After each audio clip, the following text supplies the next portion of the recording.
حاجه جديده من كارينا هننسقها ازاي مع بعض. لونين هادين قوي، هو طويل جدا، الكم تلت كم. انا محتاجه البس تحتيه حاجه. جرب تحتيه شميز يكون لونه بيج.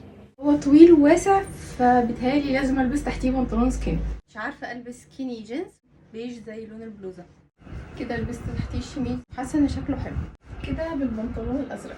البنطلون البيج لايق اكتر، بس هو خلاه كلاسيك شويه.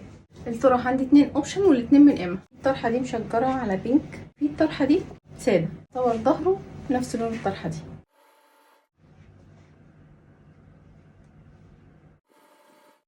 انا حبيت دي اكتر. الشوز بقى عندي 2 اوبشن، يا اما باليرينا يا اما كوتش ابيض. انا رايحه للكوتش الابيض شويه عشان مش عايزه الطقم يبقى كلاسيك قوي كده.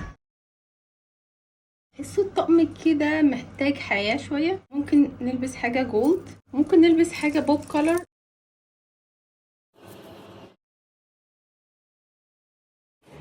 شويه اكسسوري،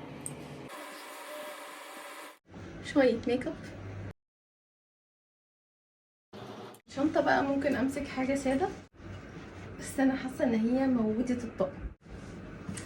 بيتهيالي هي دي كده. انا مبسوطه مرتاحه، حاسه ان هو قلب كاجوال ما قلبش كلاسيك. يعني انا مش كلاسيك خالص. انا كده جاهزه ومتاخره. باي باي.